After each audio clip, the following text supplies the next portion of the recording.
Əziz izləyicilərimiz, hal-hazırda Ağcabədi rayonunun Şərəfxanlı kəndində yerləşən Alsu Mall MMC-nin belə bir gözəl bir ticarət mərkəzinin qarşısındayıq və bu günləri dünya Azərbaycanlılarının soyqırımı günüdür, 31 Mart və onunla əlaqədar olaraq şirkət rəhbərləri ehsanat təşkil ediblər.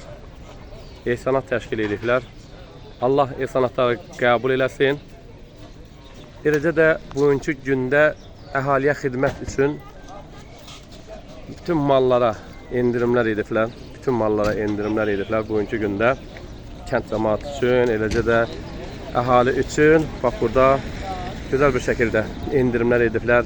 Hər növ çeşidli mallardan burada sərgiləyiblər.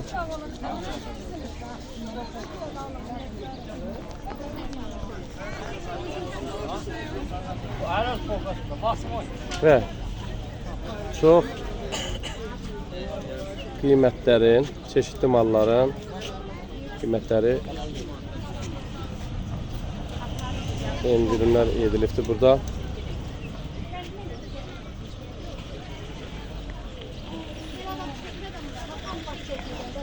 Paltarlar,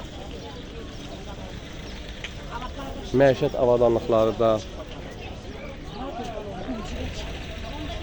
burada gözəl bir şəkildə sərgiləyibdilər.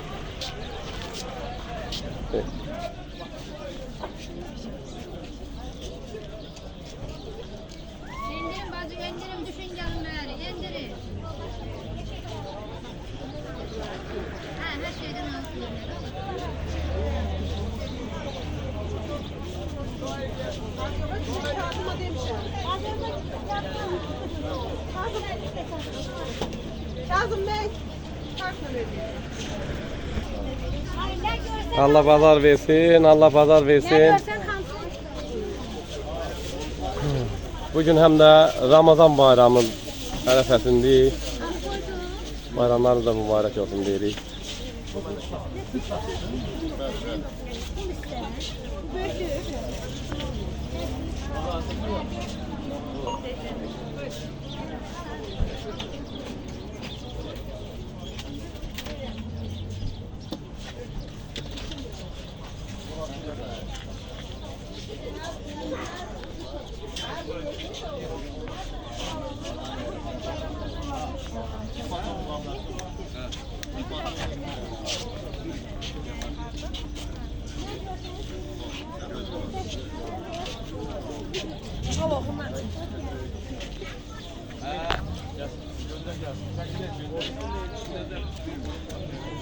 Allah qazandığınızda bərəkət versin.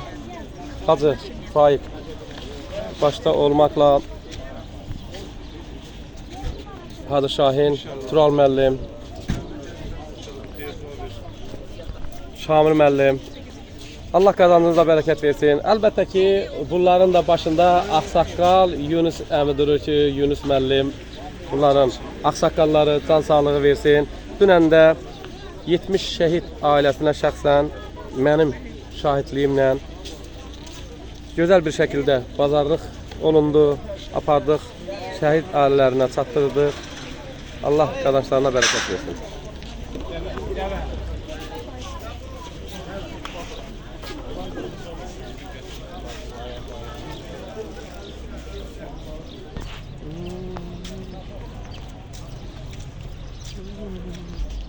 Allah qəbul eləsin ehsanatı.